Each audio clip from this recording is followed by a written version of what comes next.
منتخب عربي وهو المنتخب القطري في افتتاحية كأس العالم أمام منتخب الإكوادور. خلينا قبل ما نتكلم عن بعض الأمور والملاحظات اللي كانت موجودة عندي في أداء قطر فنيا في هذه المباراة، خلينا طبعا نتكلم على التنظيم الرائع اللي كان موجود، وافتتاحية الحقيقة كانت من أروع ما يمكن. والحقيقة يعني النظام والسيستم اللي معمول في هذه البطولة بيبان من اللحظات الأولى. يعني دايما يقولك ما تستعجلش في حكمك على بعض الأمور، واستنى لغاية ما تشوف الوضع ممكن يكون ماشي ازاي والقصة ممكن تكمل ازاي لغاية نهاية البطولة. لكن خلينا نتفق ان في بعض البوادر او بعض المؤشرات اللي ممكن تكون بتشوفها قدامك بتقولك فعلا انك هتتابع لقاء تنظيمي اكتر من رائع في هذه البطولة. طبعا في يعني نغمة الناس كانت بتتكلم فيها وتقول لك ان قطر يعني بالبلدي كده ممكن تكون محبكاها شوية في بعض الالتزامات اللي ممكن تكون بتقولها. لكن يعني يا جماعة، فكرة الخلفيات اللي ممكن تكون موجودة عند بعض الناس والانتقادات، انا ما عنديش مشكلة انك انت تبقى بتنتقد اي حاجة، بس الانتقاد ليك فيها يكون انتقاد موضوعي، ما يكونش هو غرضه الانتقاد بس وانك انت بتهد في الناس وبتنكر اي مجهود ممكن يكونوا عاملينه. لكن الموضوعية بتقول ان هو في ثقافة وخلفية عربية اسلامية عايزين ينقلوها للناس. طبعا انتوا كلكم عارفين ان في بعض الدول في الغرب طبعا عندها خلفية او فكرة على ان مفيش تطور ومفيش تقدم عند العرب وعند المسلمين. وقطر الحقيقة كان عندها او خدت عهد على نفسها بعد ما خدت تنظيم كاس العالم انها تغير من هذا الانطباع. وده مش عيب، يعني مش عيب ابدا انك انت يكون عندك بعض الامور الايجابية اللي عايز تظهرها للناس وتوضحها للناس، وتوضح ان العرب عندهم امكانيات كبيرة جدا يقدروا ان هم يعملوها وما تقلش ابدا عن الامكانيات اللي موجودة في الدول الاوروبية. لكن هننتقد وخلاص، دي يعني قصة كما لو كنت بتتكلم على ان قطر دي مش دولة عربية وبالتالي انت بتنتقدها وخلاص من باب النقد. لكن ده نقد هدام زي ما قلت لك. النقد البناء هو انك انت تعقب على بعض الحاجات اللي ممكن تكون ناقصاها عشان تقدر انها تطور من امكانياتها. خلينا ندخل بقى في الامور الفنية الخاصة بهذه المباراة. طبعا الحقيقة الكابتن يوسف سيف وهو كان معلق مباراة الامس قال ان الرهبة او الخضة ممكن تكون موجودة عند المنتخب القطري بسبب انك بتلعب افتتاحية بطولة كبيرة جدا، اكبر البطولات على مستوى العالم طبعا وهي بطولة كأس العالم. فعند اللعيبة لسه الخضة بالإضافة إلى عامل الجمهور. لكن أنا الحقيقة ما عنديش قناعة بالجزئية دي لسببين. السبب الأول، المفترض إن عامل الجمهور وعامل الأرض والتنظيم كل دي تكون عوامل إيجابية تساعدك إن أنت تأدي شكل أفضل من الشكل اللي أنت أديت بيه. السبب الثاني وهو إن المفترض إن لعيبة المنتخب القطري عندها من الخبرات وتحضرت نفسيا بشكل جيد جدا، بسبب ان الاتحاد القطري يعني اوقف اي بطولة محلية ممكن تكون موجودة لفترة طويلة عشان يدي فترة كبيرة للمنتخب القطري ان يستعد لهذه البطولة المهمة. يبقى انت الاجواء كلها كانت موفرة لك انك انت تقدر تشتغل وتظهر بالشكل الافضل. لكن انا ما شفتش ده في منتخب قطر، سواء على مستوى اللعب او على مستوى اداء المنتخب. على فكرة انا مش بقول لك الكلام ده عشان قطر خسرت اول الجولات.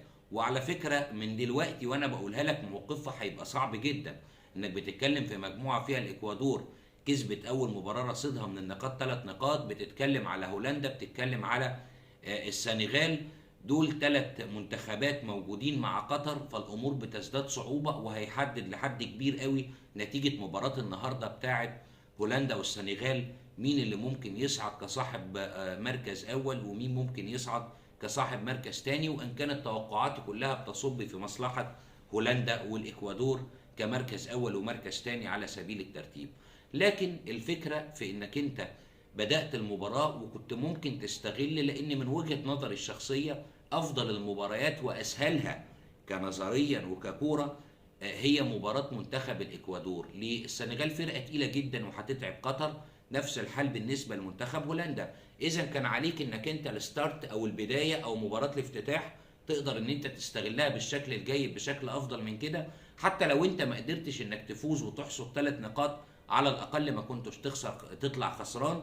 لاني بقول لك ان الخساره دي هتبعد قطر للتاهل للدور اللي بعد كده.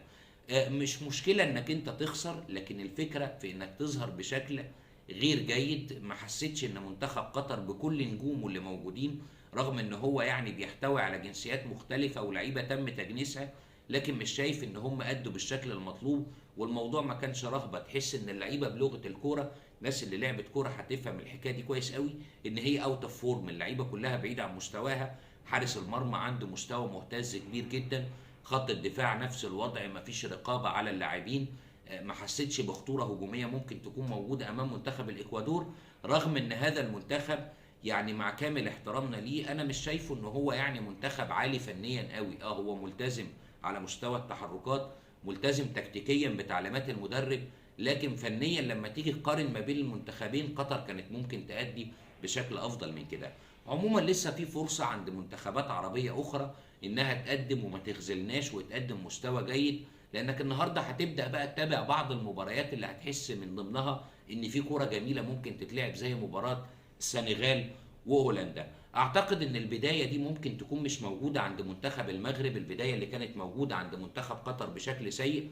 اعتقد من وجهه نظري الشخصيه ان افضل المنتخبات اللي ممكن تأدي في الجوله الاولى بالنسبه لها هو منتخب المغرب، لانه بيمتلك لعيبه على مستوى عالي جدا، بالاضافه الى ان عنده لعيبه خبرات كبيره، بالاضافه الى ان اللعيبه المحترفه وقوام منتخب المغرب معظمه من اللعيبه المحترفه، فده هيساعدهم لحد كبير في التأقلم مع يعني البدايات اللي ممكن تكون موجودة وتتعثر فيها المنتخبات العربية.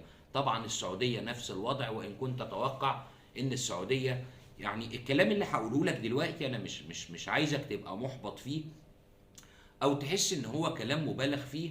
خلينا نقول إن إحنا بنتمنى التوفيق لكل المنتخبات العربية المشاركة في كأس العالم، لكن برضه في نفس الوقت مش عايزك تكون أنت متفائل وما بتبصش للمعطيات اللي ممكن تكون موجودة قدامك، لان دي حتة مهمة قوي. خلي بالك انك انت عارف وانا عارف وكلنا عارفين ان في فوارق في المستويات كبيرة جدا، مهما كانت اللعيبة اللي ممكن تكون محترفة وبتلعب في صفوف منتخب او غيره، المنتخب سين المنتخب صاد، لكن يبقى الكرة الأوروبية لها رونقها ولها سيستم ووضع تاني خالص غير اللي ممكن نكون شايفينه في الدول العربية أو حتى في دول إفريقيا. لكن إحنا بنقول إن بما إننا عرب فلازم نساند المنتخبات العربية. في منتخبات بتقدم كرة جميلة، صحيح هي ممكن تكون ما بتوصلش لمستويات الكرة الأوروبية، لكن أدينا بنعافر وبنحاول. يعني يمكن نقدر إن إحنا كأي منتخب عربي ممكن يكون بيشارك يقدر إن هو يظهر بالشكل الأفضل. إن شاء الله يكون في حلقات هنتكلم فيها بشكل أكثر استفاضة عن الأمور الفنية للمنتخبات العربية المشاركة في كأس العالم اللي بنتمنى لها كل توفيق.